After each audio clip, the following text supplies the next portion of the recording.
Okay, hi. First of all, Hi. Do I look tan and gorgeous? you look tan, you look gorgeous, rested, refreshed. I'm tan. You are tan. I feel like we haven't been in here in weeks. I know it has been a minute. We haven't because the episode that came out last week was a pre-record because, the holiday and whatnot. I'm sure people already know, but tell them why you're tan. I'm an island girl. She's an island girl, babe. She got a text. I got a text to go to Fiji to appear on an episode of Aftersun for Love Island. How was it? Tell me everything. Oh my God. It was everything. Welcome to Disrespectfully With Katie Maloney and Dana Kayne. Unapologetically. We're here to do what we want to do. Spilling the tea. Babe, you're going to see the power of women, like disrespectfully. I mean, I'm a big fan of Love Island, so for me, it was like really like an experience because first of all, I got to like sit and talk about everything that's been going on the season, but mostly, that week specifically, which was a huge week for Love Island because it was like movie night. We're getting, towards the end of the season. Movie night? What does that mean? Did you not watch it? I watched parts to see Ariana just because I'm excited to see her to like cry every time, but I don't know what is wrong with my brain. I have tried. I've tried UK. All of my close friends are obsessed with this show and I can't get into it. But I also don't watch a ton of reality TV. So like, I don't know. It just like overwhelms me. I can't. There's not a lot of like crime and murder in Love Island. So, yeah, it's very even keel. Truthfully, it is a commitment to get into it. It's better like if you can like binge it, which is fine because it's like I'm not watching TV every single night. So I want to be able to watch like 5 episodes at a time. So I'll watch it like once a week and watch the past like 5 nights. I was going to say, because it is on daily. I believe it's like 5 nights. Yeah. That's crazy. I know. So first of all, Fiji is gorgeous. It's paradise. I mean, it's beautiful, but going to the set and, the way they have it set up, they basically took over like an old like resort. So they have like, it's like a compound essentially. And you're there sitting in one of their, wardrobe makeup sort of like little cabins that they have. And just like right across, right there is the villa. And you're watching like the live feed of like what's happening inside there. You're like, this is so surreal. Like just seeing them doing like their little thing. I don't know. Did you get to spoon with anyone? Like, did you join any No, of you the don't couples see. beds? No, you can't go in there. They keep them, inside the villa. Only the people that like Ariana or if like Maura goes in to do a challenge with them or producers go in. So okay. I didn't go in. So there was no meet and greet situation. It was just no. Big Brother. So when I did Aftersun, I did it with obviously Maura Higgins, who is such an icon. She was on UK season 5, which is like one of the best seasons ever. Ariana Selly, who was on a season of US Love Island, and Callum, who was on a season of Australia Love Island. And then they had like 3 people who had recently been dumped that week, or 4 people actually. You only interact with people that have been dumped from the villa. But it's so cool because you're like, I know everything about you. Yeah, especially this one girl, Liv, who is just so cool. She's like, I feel like we could, like would be friends with her, and she was so sweet. She's from Australia, and like, so I was really happy to get to meet her. But yeah, it was just such a surreal thing. And then at one point, we're like, when we finished, because we finished kind of late, we're sitting there eating McDonald's, and you just like look over at the live feed, and they're all just like sleeping in the bed. And I'm like, I feel weird watching them all just like asleep. I mean, I'm sure that's something they have to put out of their brain, that it's like 24/7 you're getting watched, so you just have to get used to it and like try not to think about it. Well, yeah, because I mean, I wouldn't mind if Ariana watched me sleep though. So like, there's worse people to have watch you sleep. And I mean, they know about it, and they definitely forget that there's cameras, because it's like very like Big Brother. There's cameras like in the walls. There's cameras like CTV style. They're wearing mics the entire time.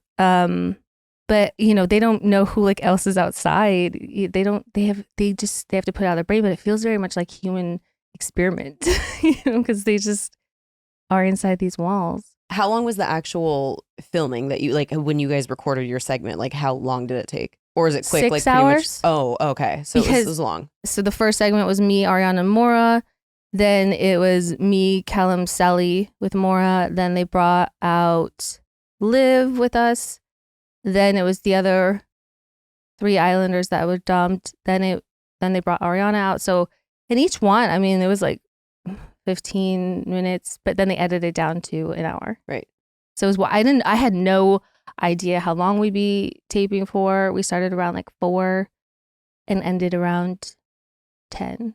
Wow. It was long. Wow. We looked so hot. Thanks. We loved you pretty in pink. I know. I feel like I wanted to get out of my typical black, emo vibes and wear something colorful because I was in Fiji. It felt like only right to be in something that was like colorful. It felt very Love Island-esque. It was very high Barbie, but then also it seemed like all Ariana's outfits are amazing, but she does not wear black in the way that we do. So it's also, I felt like it matched perfectly with her because she always is wearing like colors or jewel tones or gold, or you know what I mean? So like I thought it was a perfect complementary, and like loved her blue dress too. She looked beautiful. Yeah, Carl, who's the hair guy on set, he was like, "You guys look like the fairies from Sleeping Beauty." We're like, now it's blue, now it's pink, now it's and I was like, "Oh my god, that's so right." But yeah, it was such a like amazing experience to be there, and just I feel like I just lifted the curtain, the veil on things, and not in a bad way, because like where they film the Aftersun is right by where they do all the challenges. So it's like on the little hill above the villa. So when you're up there, you can see down into the villa where like they're like one of the fire pits. I think it is the fire pit. No, it's one of them. So I was like, hello down there. It was so fun. How much downtime did you get? Because I saw, okay, how do you feel about working on a vacation? I mean, I saw you in the gym there, but typically I'm like so against that. So I was like, what is you there for 5 days? I could not believe you guys were working out. I mean, Ariana has been there. Well, it was technically 4 because I lost a day because Fiji's 19 hours ahead. So that's true. I flew Tuesday night, skipped Wednesday, landed Thursday morning. Crazy. And then when I got there Thursday, they took me to this like marina area to do like a glam sort of shoot thing. And it took a while because they were also filming something else. So I had to wait a little bit until they were finished with that. Because in the opening spot when they're like, oh, and Ariana has a Vanderpump Rules reunion. And then they show me. So they had to shoot that on Thursday. And then I went out to dinner with everybody. But I mean, that's what I was there for to do. So it's kind of like, well, this is what I'm here for. I'm staying a little bit longer to also enjoy Fiji. But also, yeah, going to the gym. Well, that's, Ariana's there. She's also working in, I wanted to like also hang out with her. So I'm like, well, if you're going to the gym, I guess I'm going to the gym with you. Guess we're going to the gym. Because what else am I going to do? I could have like gone and laid out, but I would be just hanging by myself. But, Yeah. It was fine. Well, welcome back. You seem fresh as a daisy. I can't believe with all the time change, but I know you said it's only technically like 5 hours behind, but tomorrow. In terms of like where I'd be at in the daytime timing, I'd be just 5 hours earlier. So, but that's an easy adjustment to make. But it's like just like the traveling of it all that wears you out. But I feel pretty good, actually. Happy to be back. We're happy to have you back. Well, I mean, I would have stayed, but I'm happy to also be back. Yeah. Well, in the future, because we've talked about going there for vacation, do you feel like it's doable if you stay there for at least a week? Oh, yeah. Like with the flight? Easy? Yeah. I mean, you have to like plan a little bit longer of a trip just because of the time change. Yeah. You're going to lose an entire day. So, but yeah, no, it's the airport's like from where we stayed, like less than 30 minutes. 30 minutes top. So it's, it's not one of those things where you like fly in and then you got to drive an hour plus and all that. It's very easy and accessible. Well, you got a text. Also, quick side note, since I don't watch it and I only watch like your part, Ariana's parts, I was talking to Raleigh and Katie about it. We went and saw Long Legs on Friday, and they have been watching Love Island from day 1, act 1, scene 1, just like all of you freaks. And they are like beyond even like they don't have words big enough to express how well Ariana's doing and how much. I mean, obviously I think she's doing great, but like I do not have context, and they're like, no, she's like absolutely killing it. No, she's slaying the game like none other. They've had some good hosts in the past, but like Ariana, because she's such a big fan of the show as well. Totally. And I think that really matters because you have to really care and get involved and care about the people on the show and what goes into it and how, the whole thing works. And she really brings that to the experience. And I think people feel that. Totally. Like she's not just like clocking in and clocking out. Like she really gives a shit. Totally. No, she's getting out of bed at night and like looking at the cameras, being like, "What's happening in there?" Yeah, like she loves to go and like watch live feeds. So she's seeing everything and more than what everyone else is seeing. So I bet. Yeah. Okay, wait. Hi, Allison. Hi. Allison's with us today. I'm your new mommy. Usually it's Leah, so now we have Allison You know, here. where's Leah? Leah Is she having a baby? She's not having a baby yet, but she's getting real close to having a baby. So we might. Do you know if we have her this week? We have her this week, but And I think that's I think her baby's been ready to It's go. crowning. No, baby's in position. Been in position. the beef plucking clause. Should we get the bee pluckers out? You know what? I should put my money where my mouth is because I said on one of our first episodes that I thought I could deliver a baby. So I think Leah should not go to the hospital and we should just do this thing in studio. Yeah. If she live does go birth. into labor, we're ready.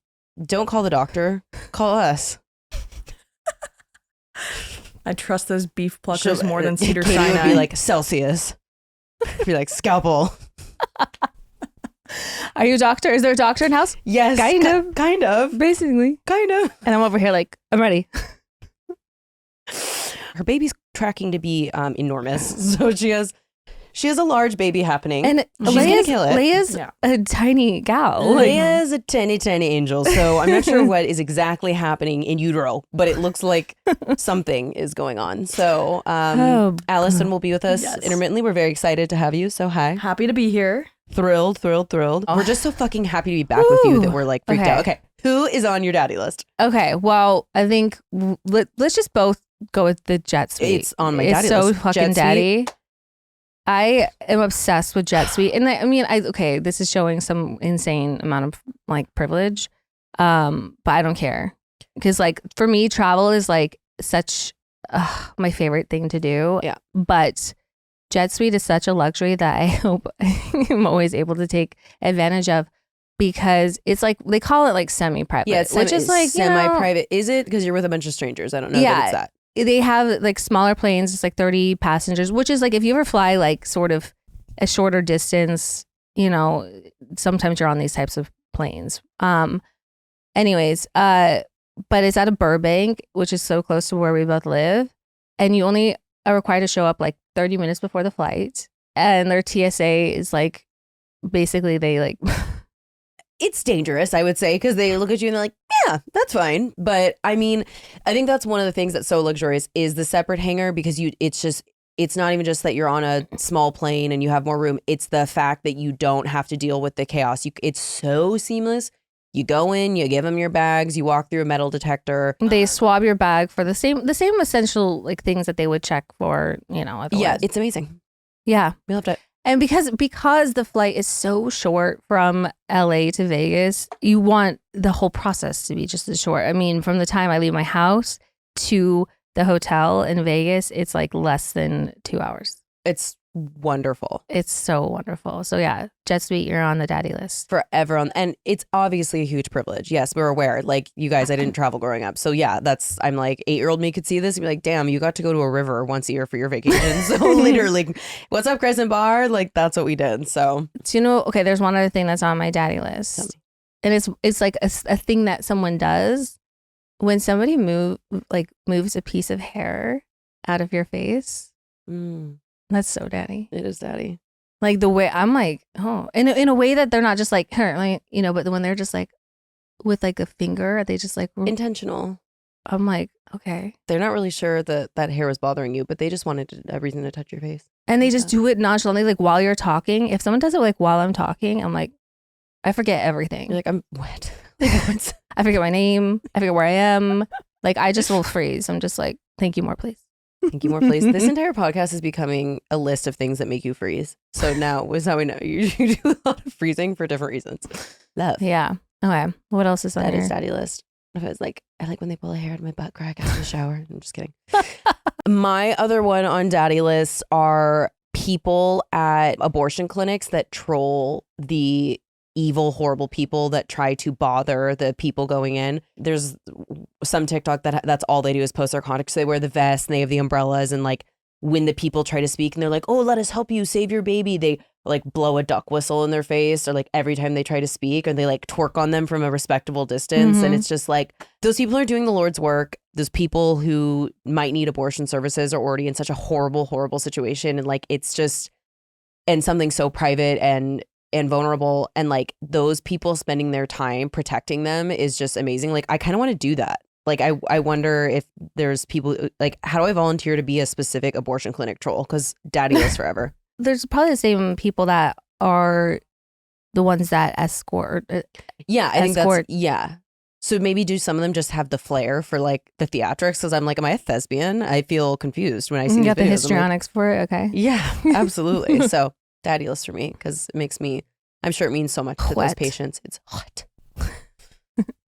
Holy fuck, we have so much to talk about. I know, because we haven't been here. We've done a lot too, besides going to Fiji. Before that, prior to that, we took a visit to the surface of the sun, also known as Las Vegas, which was ungodly hot. Oh my God. I joke about this all the time because I'm from the Pacific Northwest. I'm always like, I feel comfortable from like 68 degrees to 78. Anything above or below that, I don't do well. Holy fuck. We went to the surface of the sun. We made a choice to go to Las Vegas in July. We went for less than 24 hours. We were there for 24 hours for Blink-182 concert, if people didn't see it. The last few times I've been to Vegas, it was like October. So I haven't been in the summertime. Oh, you never have? So maybe I was like 21 or 22 the last time I went. So it's been years. It was at night, you guys. We get out of this concert, and we'll get into it, but we get out of the concert and it's still like 108 degrees. Like, you're having trouble breathing because the oven is preheating. Yeah. Like, it was so hot. Like, the wind is hot. It just like blows, and it just feels like it's so... You get in the pool with the opacity of something that is gonna be with you for life. You are concerned. You look at it. It's a color of... It's milky. It's milky. It's milky, and it's at a temperature that I think fungi would thrive. Tepid. It's basically like if swamp ass was a body of water. Like, it just is not it. But you get in it. It's sweat. It's secretion. It's blood, tears, pee, E. coli, hot dog flights back. And I'm like, no, Katie, don't. It's not a clean one. Yeah, so we took Jet Suite. I had never done that before. Oh, we take the Jet Suite to Vegas. We get there. We were like, well, we should probably go to the pool. Let's spend some time outside. Yes, we would have done it anyway, but to be fair, our hotel wasn't ready. So our room wasn't ready. So we're like, let's go to the pool. Yeah, I don't want to like really like walk around a casino and like gamble. That wasn't the vibe of the trip. No, it wasn't. Actually, speaking of daddyless, Allison, this is going to make you smile. Obviously, you know what I did? I immediately went to the casino thing and I was like, where are your camel crushes? Period. Absolutely. So I had some real contrabandy camel crushes. But anyway, so we did that, went to the pool. You walk outside, you have to like sit in the shade under the misters. You cannot be in a direct exposure of the sun for more than like 10 seconds. It's unbearable. So we got a little day bed and we're like talking to the people trying to figure out how much that's going to set us back. And this little girl comes out and she's like really like rustling around, and I like look down at her and I'm Dana's like all annoyed, like, why are you trying to get so I'm close? like, girl, what do you need help? And then I like took a step back, and then Katie goes, she doesn't have shoes on and her feet are burning. So she was getting in the... There was like one little patch of shade right next to Dana. And I just like looked down and I'm like, where are your keepers? But no, I don't say anything to her. And I was like, do you need something? And I was like, oh, do you need a towel? And she was shaking, so I thought she was cold. I was like, it's so hot. I was like, yeah, oh, here's a towel. She was burning alive. She was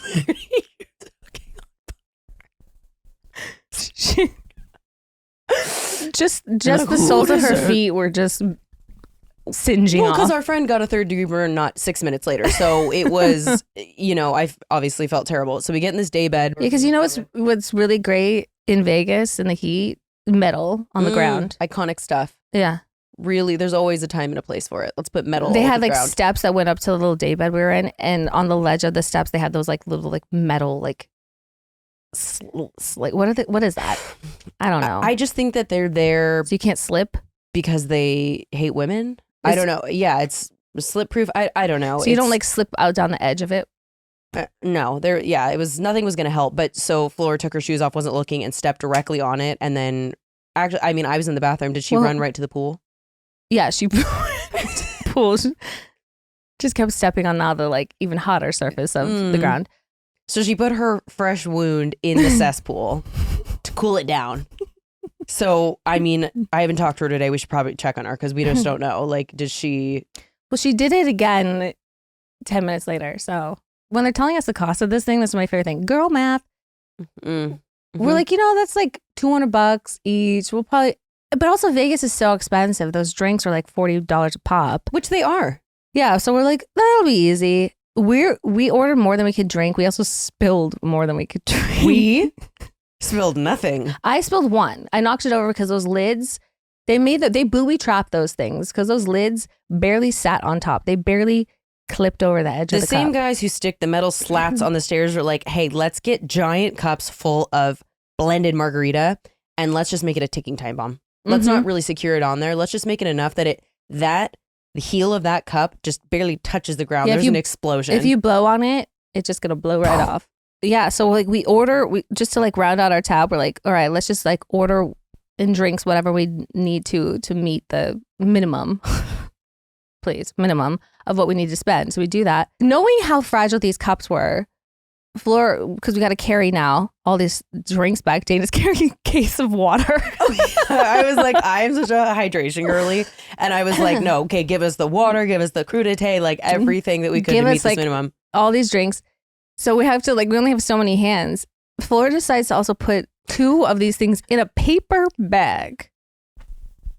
These things are condensation. It's just these drinks are sweating. And I'm just like, I don't know if I trust these bags. I just feel like maybe be careful. She goes, no, I got it. We get in the elevator. She did not got it. The narrator says. In this moment, she fucked up. We get in the elevator to go down to the lobby because our room was ready. The elevator stops. The minute the elevator stops, there's like 5 other people in the elevator with us. The bottom of the bag just gives out. And these giant cups with these frozen margaritas just spill out all over the floor. All over the floor. You guys know in the Lemonade film when Beyonce walks out of the water room in that yellow dress and you see her like gorgeous feet walking down the stairs and all the water? That is literally what it looked like, but with frozen margarita and Paloma. The doors open and it was just like, whew. And I'm just sitting there not wanting to do I told you that this was going to happen. Like these flimsy bags. We were all in shock. We just stood there and then I believe it was Flora. We need to say next. Flora's amazing, obviously. But I think she went with her foot. She starts swiping scooting into the fucking like slot of the. And mind you, okay, so it's like we're working with girl math, heat exhaustion, and we're drunk. So we have to keep all of these factors in mind. But she started doing that, and I was just like walked out of the elevator. I'm like, let's go. What are you doing? And let's go. Let's fucking go. I alerted a staffer and then was like, I want to go to the room now and shower. I mean, disappear. Quiet time. We haven't even gotten to getting ready for the concerts. We should probably speed this the fuck up. The whole reason we were there. Did we discuss? No, I barely said it. We were going to see Blink-182, Pierce the Veil. Hell yeah. Get ready. We're a little hungover, but we get it back together. We go, we walk outside and it is, again, it's like gone from 112 to 110 and a half. And we're like, okay, chill. Luckily, we're inside a big stadium. Like, if it had been outdoors, I would have killed over. Flora's husband, he's in a band. He's in the music industry, so we had great tickets. We were right there. The stage was really cool. We were right up front for Pierce the Veil. This man, we were like going into the pit. I'm obviously happy to go into a pit, but it was I'm not. Katie's not as much. So we start to go in, and Katie's like not having it for Pierce the Veil. As much as I would love to be right there for Pierce, I also like to hang back a little bit. I like personal space. I want to be up their buttholes. So we're like, Katie's like, so we're going to leave. And then this guy who works there kind of like looks at me, goes like this. And I thought he doesn't work there. He worked there. Yeah, he was. I don't think so. He was a guy who worked. He had a shirt on, like a staff shirt. No, he did not. He had a staff shirt. I don't think. No, girl. I don't. He was standing right next to us with his friend. His friend was a tall guy right next to me. Okay, let's ask Flora about it because let's split the difference. I swear to God, he worked there. Okay, maybe I was responding to his authority. Yeah, energy. he just was like he grabbed me because I thought he was saying get out of here. He definitely did not was work going there. Like this. He was standing right to my left. Okay, well, I was like, because I thought he recognized Flora's, like knew who, because another girl had just come up to Flora and said like, we love your husband or whatever. So anyway, he pulls us up in the middle of, so I'm excited, but then he keeps going and he takes us to the front. And I hate to be those people, but I also really love to be at the front. So we sat there and I'm kind of trying to shrink. We're tall and they stuck me when you're at the front of a rail, you know how they have that thick plastic thing. Adds another 5 inches and I'm like standing on it. And so I'm like looking like Lurch trying to hide in front of like the monster on the hill. But Pierce Fail was great. Amazing. Very fun. Amazing. We took a break, came back. We were at the back now of that area, the pit for Blink. They start Daddy. When they came out, they're like, it just got everyone really horned up. You could just feel how horny the stadium was. Just the energy and like them walking out slowly and like getting all their shit and going on stage. I was like, so you guys went backstage to see Pierce. You were going to hang out with Pierce. Yeah. And I was like, no, I'm unable to leave here now. This is where I live. I see a pit forming, so I'm staying here. My favorite Blink song, Easy Target, which was on our emo night playlist, started playing, and I went in the mosh pit with a banana, and we went apeshit. I got smacked in the head with a banana in a nice way, not in a mean way, like in a it happens way. But I really came alive out there. It was could never be me. I loved it. It was so fun. So I'm glad I didn't miss it. And then we ended up all meeting back up, but the show was amazing. So good. They threw sperm confetti in the air at the end. Yeah, which was a really nice visual of just like it all just swimming down to your face. I mean, it was just they're so them. Like they're like literally in between songs, all of a sudden, I think it was Mark was like Vagisil. Like they're just still as immature and silly as they were the day that they came out, and we really grew up with them. So I cried a bunch of times because I was just like being emo and just having such a fun time. It was amazing. It was so good. I came out, and when we came back out to like after we were back talking with those guys, we came out and I saw like Mark was playing like rock paper scissors with someone just right in the crowd. Didn't you I thought you had a video of that. I do have a video. Oh yeah, you did. They're just so cute and playful and like we love them. I know. It was so good. Blink forever. So an amazing concert, and also Jet Suite then made the next day much easier to quickly get up and go get on a plane and come home. After 24 hours in Vegas is plenty. So yeah. That was amazing. That was our time.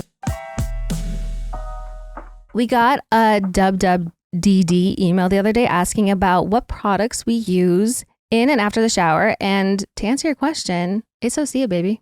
It's Osea. I know we still feel like we have a few months left, but I always dread the end of summer. It's always here like that. But Osea helps keep that vacation beachy feeling going. Osea's Undaria Algae Body Oil smells like summer, bottled with all natural uplifting notes of mango, mandarin, grapefruit, lime, and cypress. And while I love how Osea smells, this body oil is also clinically proven to instantly improve skin elasticity and deeply moisturize, leaving skin so silky and soft. I'm not going to make you touch my leg because you're over there, but I did shellac yesterday and stick that on, and it's just like getting into bed so silky soft. I'm like, who am I? It not only makes you feel like you're at the beach, but it also makes you feel like you've just come from it. I personally love that cute little summer glow I get after a day at the beach, and feel that Osea gives me that same exact glow. It delivers that coveted post-vacation glow like you just returned from a tropical getaway. Or like even I did it after a pool, you know, like that fresh, get all the sunscreen and nastiness off the shower, put the body oil on after. And right now you can get 10% off your first order with our code disrespectfully at OseaMalibu.com. I love how my skin looks and feels after using the Osea Algae Body Oil. I not only feel like I'm glowing, but I also feel sculpted and like buttery soft. Yes. And Dana and I talk about this all the time, but it's super important for us to use clean skincare. Osea is clean, vegan, clinically proven, seaweed infused, cruelty-free, and climate neutral certified. Gang's all here. Get healthy glowing skin for summer with clean vegan skin and body care from Osea. Get 10% off your first order site-wide with code disrespectfully at OseaMalibu.com. You'll get free samples with every order. And free shipping on orders over $60. Head to OSEAMalibu.com and use code disrespectfully for 10% off. Katie, you just inspire me in every way, but you've definitely inspired me to put more effort into getting dressed for the day and not looking like a goblin. And how many meet cutes have you had since? I mean, my calendar's stacked. They're chasing me down the All streets. right. It's been life-changing, especially for my mood. And Jenni Kayne has been my go-to during this journey. Don't get me wrong. I still take comfort very seriously. And Jenni Kayne is both comfortable and stylish. It's like a hot goblin. It's the best of both worlds. Plus, everything in their collection is designed super intentionally. So you get the style pieces together without a second thought. I love to pair their sweaters with everything from a classic denim to a simple dress for that look that's, you know, just so effortless and like just put it together. Mm-hmm. I love that Jenni Kayne focuses on comfort, quality, and timeless designs, so you can curate a wardrobe that literally never goes out of style. Step into summer with style and ease thanks to one of our favorite sponsors, Jenni Kayne. Jenni Kayne is a California brand through and through, and their staples make getting dressed effortless, perfect for my summer aesthetic. Pretty foolproof. Like, you know, I try. Like, think like minimalist and refined with pieces like luxurious cashmere sweaters and iconic accessories to elevate versions of your everyday basics. Jenni Kayne has everything you need to embrace your uniform. Not to mention the most incredible home essentials too. I feel like that doesn't get as much love. Like they have everything. Jenni Kayne is here to help you live your best season yet. And for a limited time, our listeners get 15% off their first order. Go to jennikayne.com and use the code disrespectfully15 to get 15% off. Jenni Kayne is known for their super luxe yet lightweight sweaters. I know you guys know about it because we never shut up about them. Perfect for spring and summer vibes. And trust us, they do relax knits better than anyone. Why would we lie to you? We don't lie to you. The Cooper cardigan is so cute with its button accents and flattering silhouette, making it perfect lightweight layer for even cool evenings and air conditioning spaces. I'm obsessed with the Riviera slip dress. It's the perfect choice for all the summer gatherings. We love her. A slip, so that is the uniform. Find your new uniform at jennikayne.com. Our listeners get 15% off your first order when you use code disrespectfully15 at checkout. That's 15% off your first order, JENNIKAYNE.com, promo code disrespectfully15. Let getting dressed be one less thing to worry about. Embrace your summer aesthetic with Jenni Kayne. I have a quick one I want to talk about first because What's that? Because I feel like I know what you're going to say to me What? and I need your opinion on it. But I want you to keep in mind that I want to do it, so just lie to me. How do we feel about rib removal? Rib removal? Have you heard about this? Why? I'm going to stop. No, you're not removing a rib. I'm not even going to entertain this. Okay, so I saw this thing on TikTok, and he's one of the only plastic surgeons in the country that does it. He does rib removal, and there was like rumors in the 90s about a problematic singer that had his ribs removed so he could fillet himself. And I don't know how true that is. I don't care. So back in my spine days, your T12 and T11 vertebral bodies have two floating ribs. So I don't know if he's talking about those or if it's your T10 that's attached to the front anterior posterior part of your body. Hoping it's that one because mine really do stick flare. I have rib flare. I do too, but crazy rib flare. So he basically made the point. He was like, because I would not get a BBL. No offense to anyone who has them. It's just like dangerous and not worth the risk. Like I love a nose job. I love something permanent. But yeah, he basically was like, I have a very like boxy, just straight body. It's just how it is. Someone described it as a boy body. Someone described it as athletic, whatever. And they're like, it gives you like the BBL effect because it kind of snatches you up. And I reached out. Girl, oh. I don't feel like it's that crazy. He said it's super safe. I'm going to do my research, obviously, but is that the craziest thing you've ever heard? I don't feel like it is. Yeah. I thought it looked good. The results. It's like Dr. Donor or something in Ohio. You can look it up if you want, Allison, but I'm judging you. I think that's a little rib removal. I mean, I've seen them in spine surgery when they need it to gain access to the anatomy. They sometimes have to do that, but yeah, for like medical emergency reasons, perhaps not just for like, I just feel like you need your ribs to protect your lungs and protect your organs. Yeah, I know. I was considering that, but so I just don't know. Do we need them though? Do we need all of them? I don't know. I have like an extra like orbital rib up on my neck, like comes around here. So fancy. Shut the fuck up. Okay, well, that's my quick thing. I feel like you were going to have something to say about it, but yeah. I'm looking into it. I'm all for doing things that like make you happy and things like that, but like, I don't know. Like, I just feel like that could lead to problems or like, I don't know. What if like you got in like a car accident and like you broke, I don't know. I think about like worst case scenarios and it's like, damn, if only you had those ribs. Fuck, I could use my ribs right now. Uh-huh. No, literally. But anyway, okay. Your own TikTok shop. I am getting my ribs removed. We are not the same. We're not.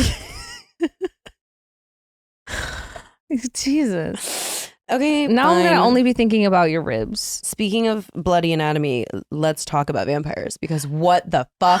This is gonna end up being a spooky whole thing because you and I both have so many spooky stories. But what do you think's going on? Things are weird in the world right now. Okay, so obviously there's been TikToks of people telling stories about how they have met vampires IRL, and it's a lot of like people that have drive for like Lyft and Uber, and these people, vampires, getting into their cars and them giving them rides and just like their experiences with them. Like the woman in New Orleans who had a woman get into her car and she couldn't remember so much the entire experience, but could definitely remember sort of what her mouth looked like, what her voice sounded like.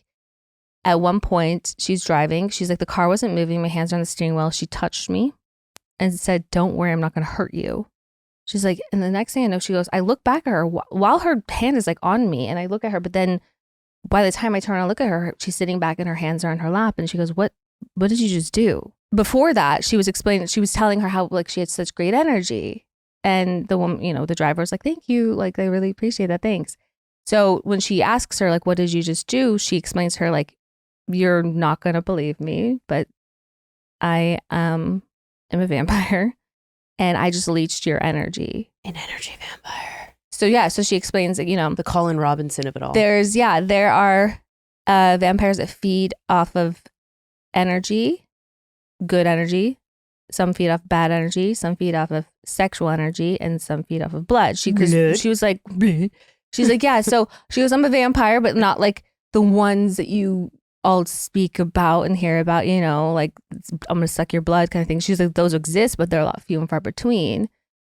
The ones like her exist more prevalently. And she just talked about how like New Orleans is a great place for them to live and be because I don't know, voodoo. Yeah. And just like it's freaky, and there's freaky, all the old and there's all there's that, and like all of the different people that are coming in and out constantly. But very haunted city. But yeah, it's just like, and she just is like, I don't, the fact that that's all she can remember about the interaction. And she's like, I feel like she put something in my brain that wanted me to know and remember like this fact about her and the vampires. But just like, yeah, that she just wanted to feed on her good energy. So what the fuck? What the fuck? I'm bet the rest of the energy vampires are watching her yap and like, okay, pretty sure we all agreed in 12:10 that we were not going to tell anyone about this. Like, remember when they were, I just think that we should not. And she's just like gabbing away to a Lyft driver. The one I saw, I think it was Chicago or something, but hers was a group of 4. And she basically, hooded, yeah. And she said there was 2 blondes, 2 brunettes, and she's like, their skin did not look, this is why I believe her. She went on and about like pale, but not pale. So that's the reason I believe her, because when I was 15, I had a ghost attached to me that I lived with for several years. And it was a little boy. When there was a older woman ghost too, and it was a whole thing. But the little boy is the one that was attached to me. And the first time I actually saw him, I was like pulling into my driveway at night, and he would always open my blinds. Like I would always close them and he'd always open them. So I got home at night and I was like, just look in the window. Chill. Nothing's going to be there. And my blinds were open. All the other windows in the house were closed. And he was sitting there like this. And so you could only see from his lips up. And his skin looked exactly like that. The way she described it, it was so pale. It was almost translucent, but not translucent. Kind of like purpley, like the most pale. I knew in that moment she was telling the truth because I've literally seen it. And the darkest black brown eyes, and he had a bowl cut. And she said these guys had blue eyes, like, well, yeah, because mine was a dead being and hers was vampire. So yeah, she's like, they had these like crystal blue eyes. They got in my car and she was like, I don't know how I knew this, but there was just a knowing about me that they were vampires. And same thing happened. One of them leaned forward and touched her shoulder, but didn't say to her, you're gonna be fine. I think they glamored her, what some people call glamored, how they like can hypnotize you, vampires. So I think hers were of the blood variety. And she all of a sudden felt better and was just kind of chill. And then when they're like pulling up to their car, he was basically like, I'm going to answer a question. And basically it's going to define if you go home or not. Like in a weird way, he said that. And he was like, who should ride with who? And she was I'm going to answer a question or ask? Excuse me. Sorry. I'm going to ask a question and your answer will define if you go home tonight or not. And he was like, she was like, so I just grouped them by their hair color. It was like blondes stick together, brunettes stick together. And he was like, excellent choice. You're going to be safe the rest of the night. And it was like New Year's. And she said when she looked at them, their teeth, they weren't normal human teeth, but it wasn't like Dracula, I want to suck your blood, not those kind, but like a little bit pronounced canines, and they just didn't look right. And they got out of the car and she finished driving the rest of the night. But she was like, I knew I was going to be safe after that. And they were just gone like that. So what is happening right now? Like why all of a sudden people are just coming out of the woodwork to talk about their coming out of the coffin? Well, coming out, but like why is it suddenly like we're hearing these stories? I don't know if it's like just the accessibility of TikTok, but like, huh? And now I've been stuck on the algorithm of other people sharing their spooky stories because I saw one about a shapeshifter. She was like, basically she responded and she was like, look, I know, because they're like, stitch this and tell your story. She was like, a little girl had a really irresponsible babysitter. It was the 90s. She goes out at night. The babysitter's with her brother and there's a jaguar underneath her tree and it turns its head and it has a white stripe and it's super tall. Like the shoulders of it are almost to the tree. So she's like screaming for the babysitter. Babysitter comes out, jaguar's gone. She goes to bed. 30 minutes later, there's a knock at her door. She comes out of her bedroom and like looks down the stairs and the babysitter lets in a man who's very, very pale, wearing all black. And when he turns his head to the side, he had one like stripe of white hair. And so in that moment, she knew it was a shapeshifter and she knew what it was. And the parents got home and she basically ratted her out that she had let a man in the house. And the parents were basically like, that is a cat. It wasn't a fucking jaguar. But Maria, you are fired. Like, I get that it's the 90s. He's like, can I use your phone? And she was like, totally. Come on in. Dumb. Did you see the guy telling the story? Because he'd seen the vampire one. And he's like, so this was back in like the early 2000s. And he's like, you know, it's of the time when we'd be making friends on MySpace. And a lot of times there's like people that lived in your area. He's like, I was into all kinds of like spiritual stuff and like really crazy, you know, alien or like whatever things. And he's like, and I made friends with this guy. And eventually he's like, hey, we should hang out. Do you want to like come over? I can show you some like cool stuff I found or stuff I'm into. And he's like, sure, no problem. So he's like living with like his friend at the time. He's like, I had to print out directions on MapQuest because that's where we're at. He's like, so I show up to his house and he's like, he lived in this like huge sprawling house, like mansion, pull into the driveway. It's like one of those like round driveways and it had all these really nice cars. And he like comes into the driveway. He's like, okay, well, so like, what's this about? Like, what do your parents do? And he was very kind of like elusive about it. He's like, oh, they're into like everything. He's like, but they're out of town. So he like goes in and he's like, the house like felt like very like big and sprawling, like warehouse, but also felt like really cozy, like and lived in like. And he said different parts of the house are broken into like almost like different times in like humanity, if you will. And he's like at one point, and he also said like I can remember what he looked like, but also like not. I can remember what he sounded like, but like not like. But I remember it.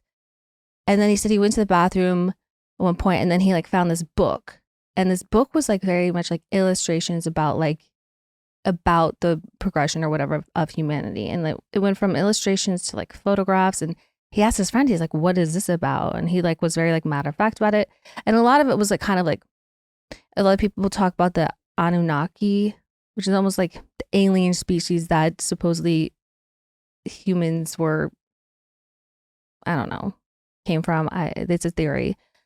But so he was like, okay, wild. So he leaves. He calls his friend that was like a brother, and he's like, oh my God, this guy was like really interesting. This house was crazy. Like, and so his brother was like, oh my God, I want to meet him. He's like, sure, like we should go over there tomorrow. His parents are out of town, like no problem. So the next day, get in the car, pass the directions from the day before. They drive over there. It's a field. The house doesn't exist. It's not there. He doesn't say like whether or not he tried to reach out to the guy or not, but like who knows. But like, what? Like, so was the house cloaked? Was he an alien? Was he like, what was it? I don't know. I don't know, but what I do know is I believe him. Yeah. I why believe would it. he? So I don't know if it's like a glitch in the Matrix or he just like clicks a button and it goes into a little suitcase and the guy walks off with it. I don't know, but I believe that. Well, then here's my question. If we're talking about all this, because we talked about aliens, obviously. Do you believe in vampires? Yes. Do I sound crazy for believing in them? I just asked you if I should get my ribs removed. I think you sound fine. I believe in it. And again, I believe in it also because the source, like the people, I just believe them. Like I do. I believe these people's stories. And Energy vampires, though, I actually think that's a lot more common than people think. That is a real thing. And well, I know some energy vampires. Yeah, please. They stay draining. Hello. No, but actual energy vamp. I mean, why would this woman like? What do these people have to gain from telling a story of something that they experienced that someone else told them? I mean, yeah, these people could be cuckoo crazy, or they could be telling the truth. And people might say, oh, they're trying to monetize on TikTok. Here's the thing. Again, I can just tell they're telling the truth in the way they tell the story, because I for years, did not tell my ghost stories. And it was like lore at my high school, because high school kids were there when other things, like multiple people had shit happen to them. So when I went to college, I didn't really talk about it because a lot of people wouldn't believe me, and I got it. I understood why that was, but I just didn't care. I was like, I know what I've experienced. So it doesn't really matter for me, and I don't care to get into this. And then shout out Courtney, best friend from back in the day. We went to junior high school, college together. She told someone in our sorority, and that yapping ass bitch ran around and told everyone. And so then like the next night, I basically told everyone the story, and it was like a whole thing. But it feels like the same way, that they maybe didn't tell these stories for a long time, but just decided to do it and had nothing to gain other than like, this is what happened to me. Like, I fully believe it. Do you believe that there's other like parallel universes or dimensions that are thinly veiled to the ones that we live in? 100%.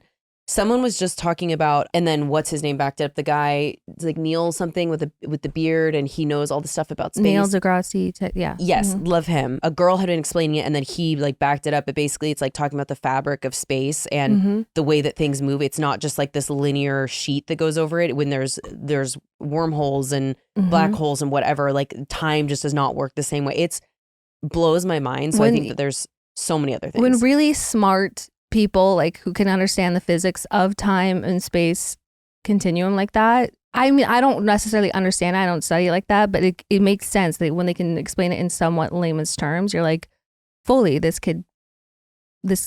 like makes sense in my head.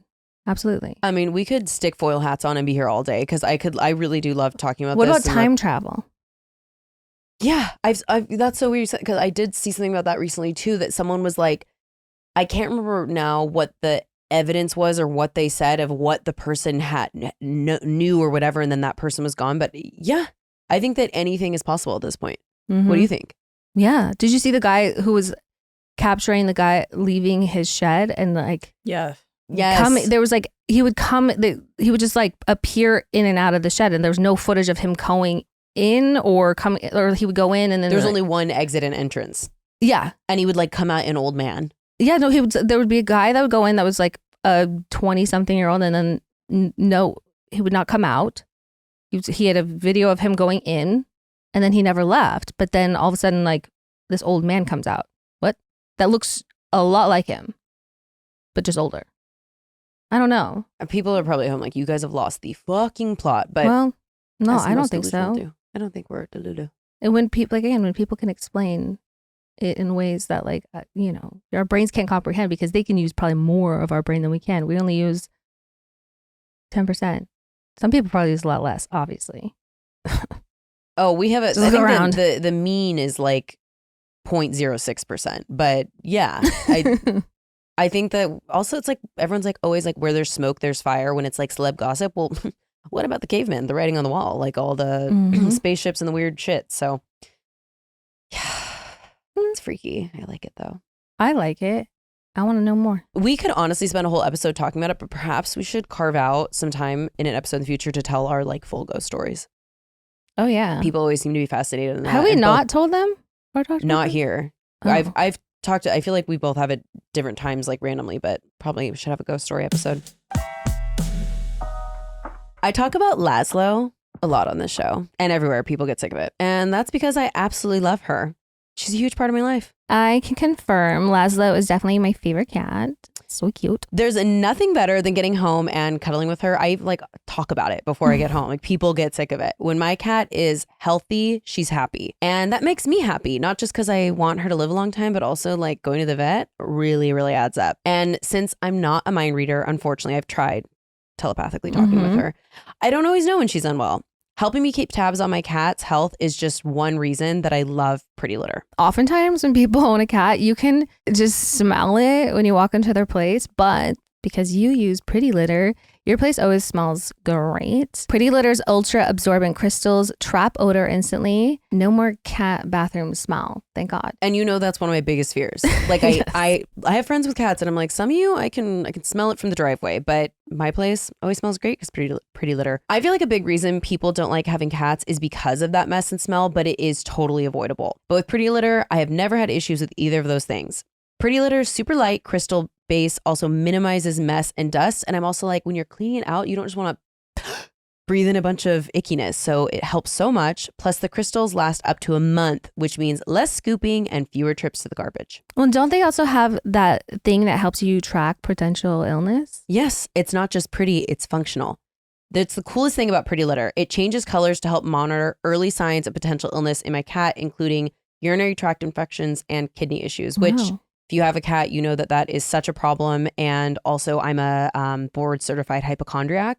So this really helps me mitigate some of that. Damn. So it just makes me feel better. And Pretty Litter ships for free right to my door in a small, lightweight bag. If you've ever had a cat and you've carted litter around, you know how heavy and what a pain it is. I never run out. It is always there for me. Just 10 out of 10 in every way. I love that for you. Pretty Litter helps keep tabs on my cat's health and keeps odors down. You and your cat are going to love Pretty Litter as much as we do. Go to prettylitter.com/disrespectfully and use code disrespectfully to save 20% on your first order and get a free cat toy. Iconic. That's prettylitter.com/disrespectfully. Code disrespectfully to save 20% and get a free cat toy. prettylitter.com/disrespectfully, code disrespectfully. Terms and conditions apply. See site for details. When I think of summer smells, I think of sunscreen, salty beach air, barbecue on the grill. We smell that hot dog. And unfortunately, body odor. Well, not this summer because we have been blessed with Lume. Thanks to Lume whole body deodorant, BO will no longer be an unwelcome guest at my summer plans. Their pH optimized formula is clinically proven to block odor all day.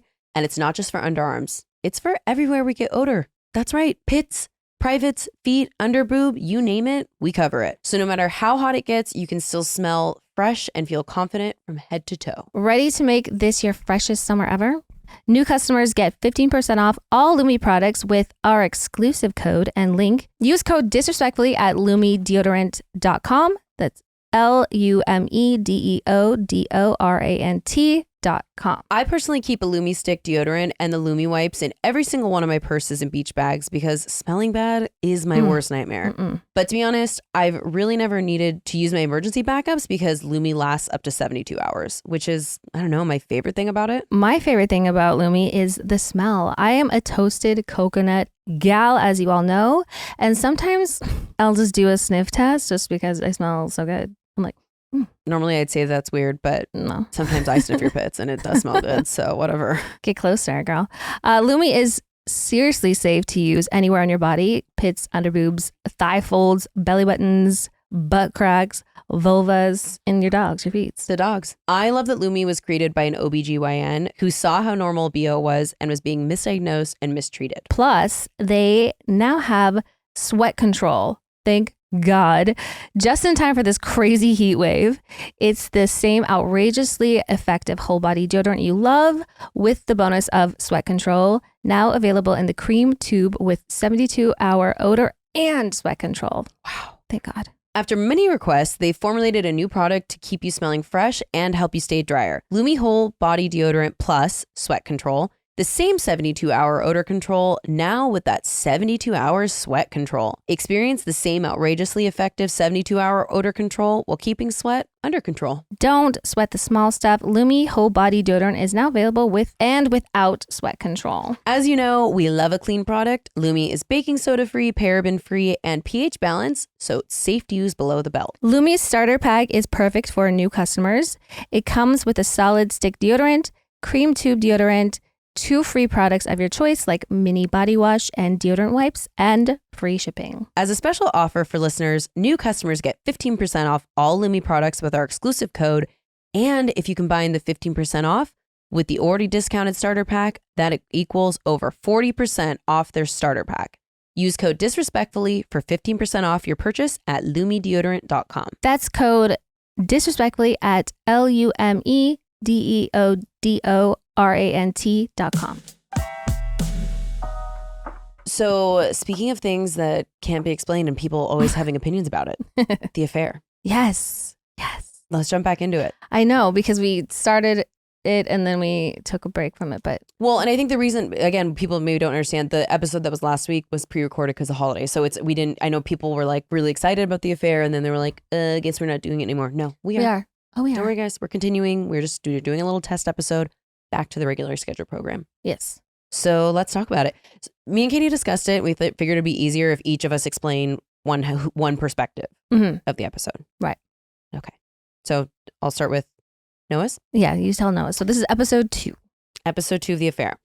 So basically it comes back and again, we're always hearing that the narration is him, them being in interviews with police. And he basically was saying, I didn't really think about her much after that, but it's pretty clear that he's thinking about her. He's taking a little hot boy jog near her house and, doing weird shit. But then, it cuts back to his day to day and his family and they're, getting ready for this big party that's happening. And it's just, I feel like it's continuing to sow more of the seeds of like the ways in which he was very subtly feeling emasculated by, his father-in-law, his wife, the monotony, his daughter. We're starting to see some seeds that she's a little troublemaker. I would describe her as Whitney, their teenage daughter. And he has one of her, like, they're probably teenagers, so I'm not going to call them skanky, but, some might in the 40s, they'd be like a fast girl. She's like coming like, hey, Mr. Soloway. And she's like, hey, Whitney, or whatever the friend's name is. They're having this big party and Helen's mom is like, oh my God, we forgot the flowers. Like, what are we going to do? And his wife, Helen, volunteers them to go to the farmer's market to get flowers for the party. And she answers before asking Noah. She's like, I feel like that was like a way in which that they kind of showed that. Like she was like, yeah, of course we'll go. Like, because the mom's like, well, Noah shouldn't have to spend his Saturday doing that. And she's like, he doesn't mind, like speaking for him. And he's like, oh yeah, okay, I don't mind. So they go to the farmer's market and immediately we see at one of the stands, there's Allie, hot as ever. Okay. She's next to her friend. They're selling jam and she's like, licking the jam like off her finger, like already that sultry vibe, that like big like sexual like hot girl energy. And in this version, his daughter sees the jam and runs up to it because she's excited. She wants to try some, and he's asking like, "Oh, can we get it? Like, please, blah blah blah." And he says to her like, "Hey, I've been worried about you." And the friend is like, oh, do you guys know each other? And she's like, oh, a little bit, blah, blah, blah. So they have a little bit of an exchange. And I feel like in this part, she says like, am I going to see you again or whatever? Like says something along those lines. Here's my commitment to you, audience. I'm going to make a note. We'll make notes going forward. So this is just the best that I can do. Memory, just enough to be dangerous. They have some type of interaction, but she's again looking really hot, like giving that energy of a siren. And then he's just feeling like, really caught off guard that they see each other and wants to get out of there because Helen walks up. Right before the party, Helen comes out and is like, what dress should I wear? And he chooses a dress and she picks the other one. She's like, I'm going to wear the other one. On the way back, they stop by the ranch and we meet Cole, who is Allie's husband. So we've already met him, but he has not met him. Yeah. He just recognizes him as the man. Him and his brothers like work this like ranch horse, whatever. Yeah, and Allie married into that family. So they stopped by because the little girl on the way to the farmer's market wanted to see the horses. They stopped by and the son is like, their other son was like, do you guys need a ranch hand? And there was a sign that said like ranch hand wanted. Yeah, ranch hand wanted. And they basically like, do you have any experience? Blah, blah, blah. Obviously he doesn't. He's a rich kid, lives in Brooklyn. And they're like, how about you stay with us for a few hours if your parents are okay with it? And we'll see if you have what it takes. And Noah is like, no. Because again, at this point, he only knows him as the guy who has had sex with this woman on a car that looked a little violent or weird. So Helen jumps in and is like, no, yes, he's never interested in anything. Please, like, let's have him stay here. So he stays. And then you'll get back to this part in your part. So then we're at the party. And before the party, he's been writing. And this is when Helen's picking the dress. She drops off a plate. It's a sandwich. And he's like, this is delicious. What is this? And she's like, name me the ingredients. And she's like, oh, and some of that jam from the thing. And so he like has a moment. And then she's asking him, how's the writing going? And he's like, not great. I'm bored. And she's like, well, I'm going to try not to take offense to that. And then that's when the dress thing happens. And that really stood out to me because it's like, again, when someone shows something in their own perspective that doesn't paint them in a good light, I believe it. So I believe that happened. And he was bored. He was looking for something else. they're at the party. Bruce, the father-in-law, introduces Noah to his what do you call it? Book agent. Mhm. His book agent, trying to help him out. And actually, because Bruce is a dick. It's from both perspectives. It's known in the town. However, I thought this was interesting because he was like, oh, I'm surprised you read my book and showed it to your manager. And Bruce to Noah is like, you have no faith in people. That's why. But he was trying to help him out. I think that he felt his own projections when Bruce would, belittle him about his career and where he had been. I do think he was a dick, but I also think that he was feeling that way about himself. So like it felt louder. So like Bruce had tried to help him out. They're at this party. Then he sees Allie, and she's in this very small black dress. Hair is down. She's looking good. And they, kind of have an interaction. He comes to, she's like, is this whiskey yours or something? Like they have an interaction, and Helen like makes a comment about her, but I can't remember, the meaner comment was in her perspective, but in his perspective, Helen says something about her. But she's like, oh, isn't that the girl from the lobster roll? And like, was she flirting with you? Yeah, she's like, was that the girl from the lobster roll? So like, Helen's made the connection. Is he flirting? And then the Bruce or the manager's like, of course he is. Like, look, he's good looking or whatever. So he goes to find Allie, and she's outside smoking again. Well, and also before that too, Helen is noticing that her dad has this woman come. Oh. And she like makes comments. She's like, I can't believe he'd have her here after my mom did all this for her, like basically commenting on how inappropriate this whole thing is. Like, I don't know if like he's having an affair with this woman, but like, Noah's like taking note that like she's not thrilled about this other woman being there. Oh yeah, I think it's definitely his mistress. So it's like a known, like a secret. It's not a secret. Yeah. So he goes out, finds her. She's smoking again. Again, back with the cigarettes. We just don't know. Mm-hmm. So they end up going out to, there's a little private beach. And remind me, who suggested it in that version? Was it, I think it was her who said it was her in that version that was like, let's go somewhere. So they go out on the beach, and in this version, very interesting, she runs out into the water and she's so carefree and she's kicking around and whatever. And, again, is just the happiest little gal. So they sit down, they're having a chat. He, I believe, says to her, like, I've been thinking about you a lot. And she basically says, I've been thinking about you too. And then she reveals that she's married. Well, because this same sentence happens in both times at very different contexts. She says marriage means different things to different people, but in his version, it to her is like marriage is loosey goosey, and to him, he's like, not me. I respect my marriage and I love my wife, and it means one thing, like one person for another person, and that's it. And then I guess without getting too granular, because we'll discuss, they end up eventually kiss. They end up kissing, and then in his version, he's obviously like shocked by it, and then he goes back to his life, and then it switches to Allie's perspective. But in his one, she's at the door and she goes, I couldn't remember your wife's birthday or something. Because when they're coming out, when they first put the code in, he's like, it's my wife's birthday, and he gets it wrong several times, which I thought was interesting. I couldn't remember whose version that was in, so I didn't say it. It was his. It was his. Okay, so again, it shows him, he literally cannot remember his wife's birthday, puts it in a couple times.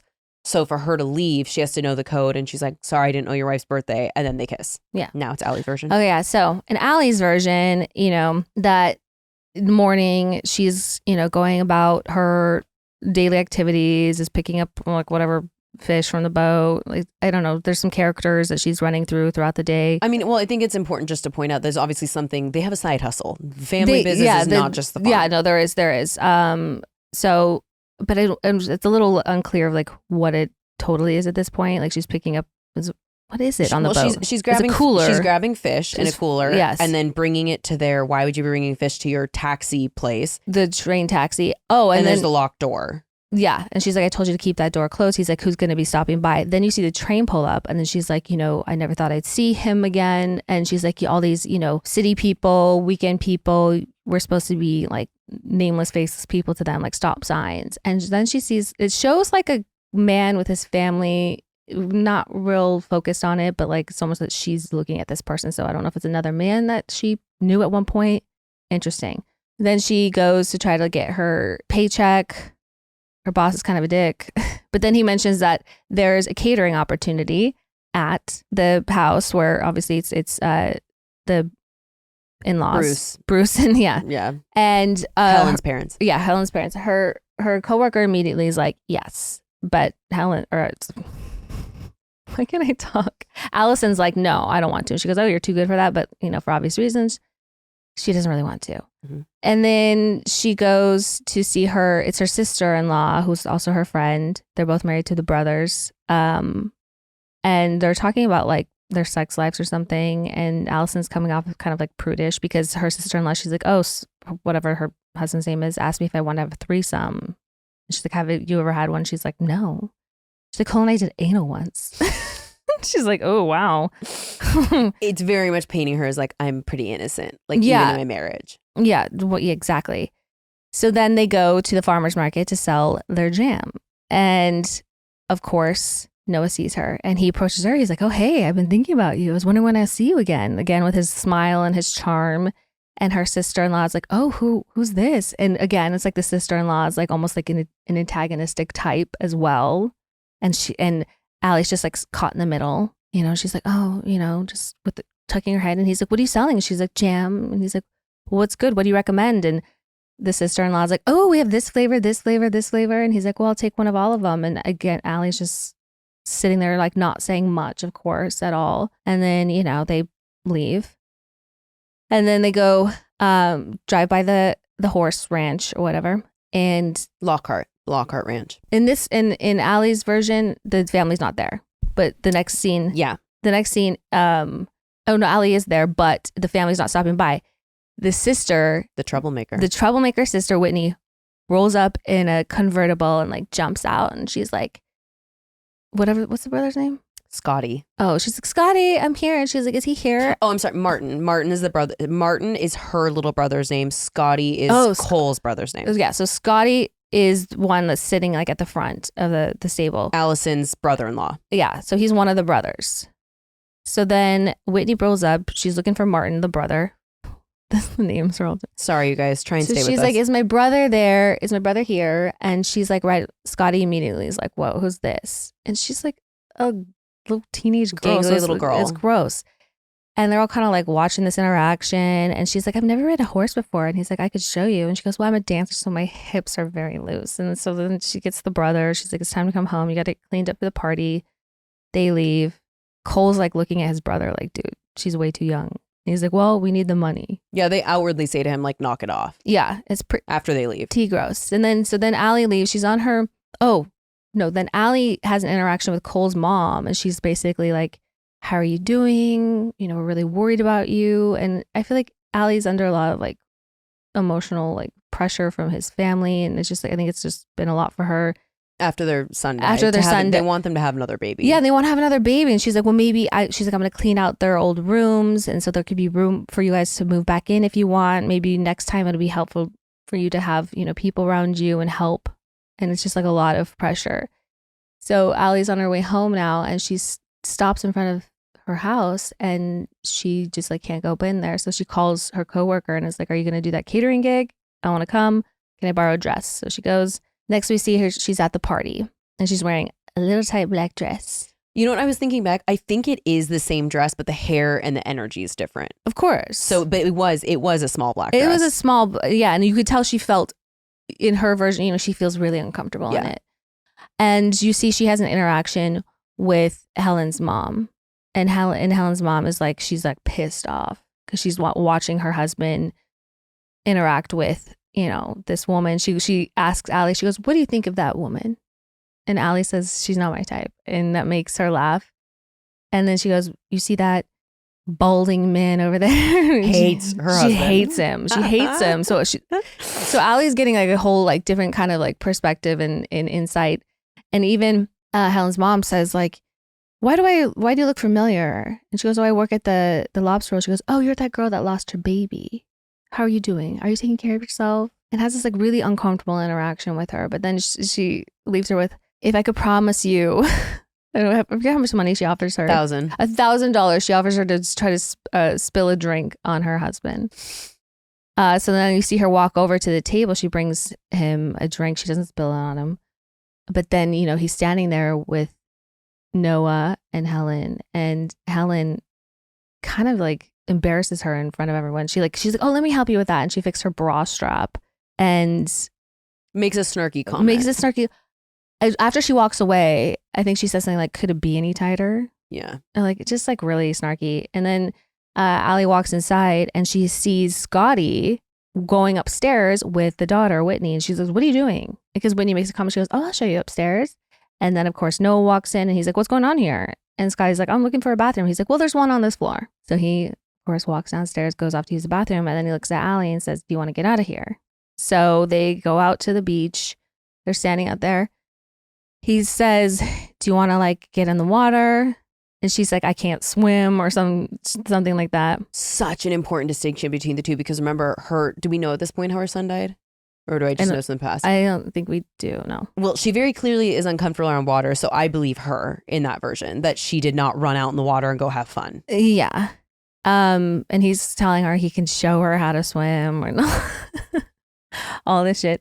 So they start talking about marriage and they do kind of have the same type of conversation about the importance of marriage. And he tells his story about how he got married really young and he was in love with an artsy woman and he wanted to be artsy and he would do it if he had to do it all again. He said he would wait just to see the person that he would become. So it's not like it's totally different. I mean, they both like agree that it's important. She makes that comment that is like marriage means different things to different people, but in her version it's very much like it's not like so let's go be swingers. It's like she's just stating a fact and just saying like, yeah, well, marriage is different for people. Yeah, but he does, he's still like very complimentary about his wife. He's not like, yeah, fuck her, I'm done. He's like, I got married young and I'm just curious if I, would have waited, but it's not that I wouldn't do it again.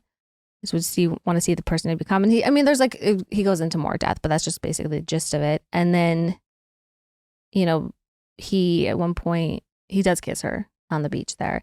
And then it cuts to her talking to the detective and he's like, so there's somebody that gets killed and they're not saying who it is, but he's like asking her, so you went back to the city that night. You left and went back to the city. And she said, yeah, adamantly. So that's basically, still like, because they're talking about stuff that we haven't learned yet. And there's somebody that was killed and died and she's, trying to give an alibi basically. And she's sticking firm on it. Clearly 2 very different things happened at the end of that night.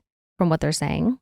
We don't know. Keep in mind, this is our Hamptons countdown, which is why we're redoing it. But I literally forgot how good this show is. Like, again, if you haven't watched it, please jump on the train with us. We love talking about it. And I don't know what Allison thinks because she's heard the other one. I feel like we did a better job. Like that was better of doing it like each of us doing a perspective. It's just such a mindfuck when because you watch Noah's, you're like, okay, wow, this isn't. And then you watch Allie's and you're like, this is totally different. You're like, what the fuck? Who am I believing? Don't know what to believe. You're playing detective with the detectives, which is like truly a good time. I know, but like that would be so frustrating to be that detective because you're like, the events that are taking place are happening, but the accounts of like what happened. Also, I think that it's something to be said in being a detective, and this just comes from the true crime podcast I've listened to, but when there are variances, I think that detectives have to examine why are there changes, even if they're big or small, like why was this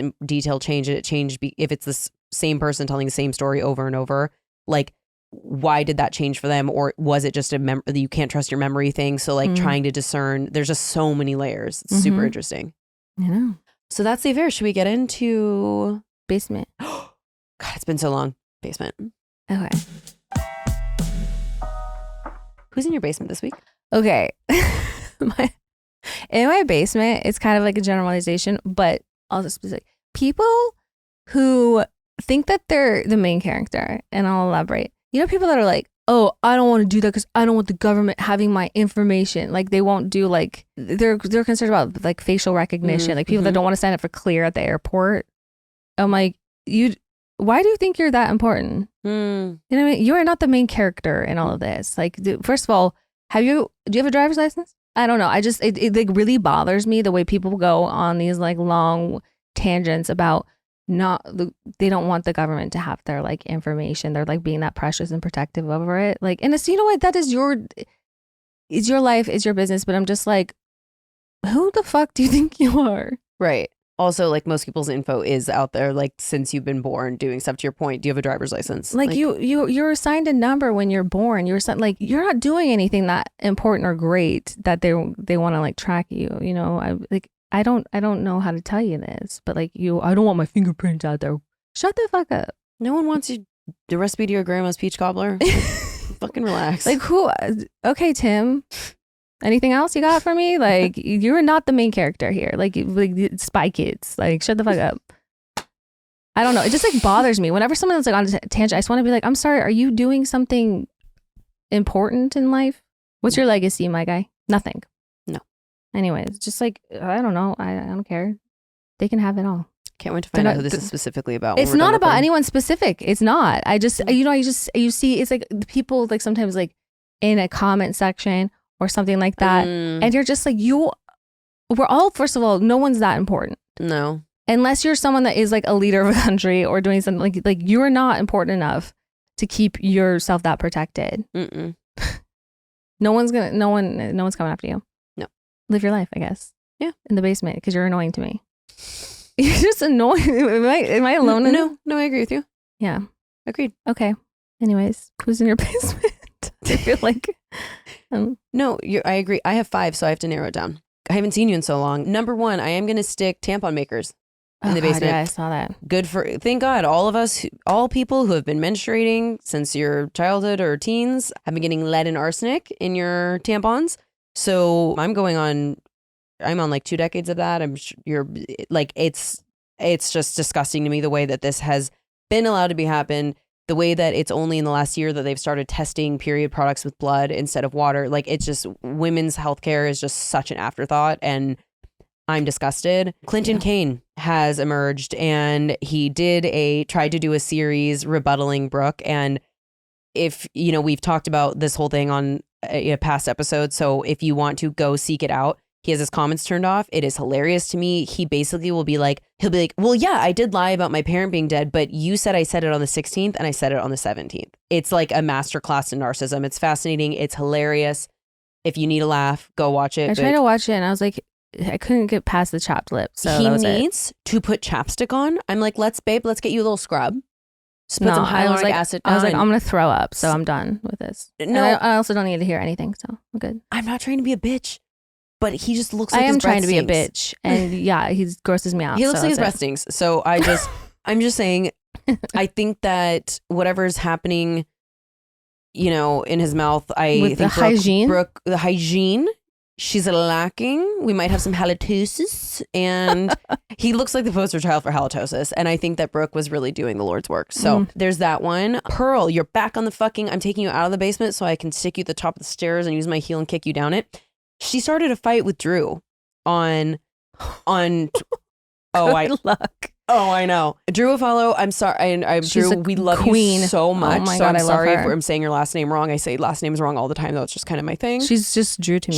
She's just Drew. She doesn't even need, she is so iconic. She is gorgeous. She talks shit to men who deserve it all the time. She's unafraid. She's just honestly, very disrespectfully energy. Really, really love her. Pearl, for some reason, picked a fight with her. First of all, was throwing microaggressions out there, was comparing her to the guy from Moana. What? The guy with the rock. Literally racism, first of all, because she's Samoan, was talking shit about her boyfriend. She ate Pearl alive. Pearl is just, again, she's in a really healthy relationship, she's a beautiful couple, has been for years.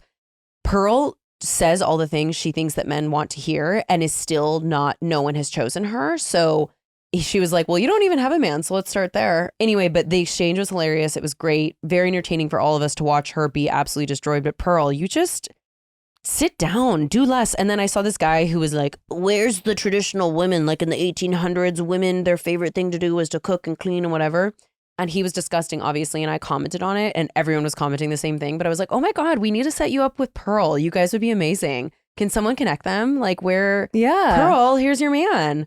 Either that or hop on a time machine, my guy. I'm going to admit one of these, and this is my last one. I'm sorry I'm backed up emotionally because we haven't recorded together in a week. There's a girl that I saved her TikTok. I came very close to stitching it and making a response, but I just didn't want to get into it because I could tell the kind of person she was. And she's like, she's clearly has lip filler, Botox, rhinoplasty, veneers, I think chin filler and cheek filler as well.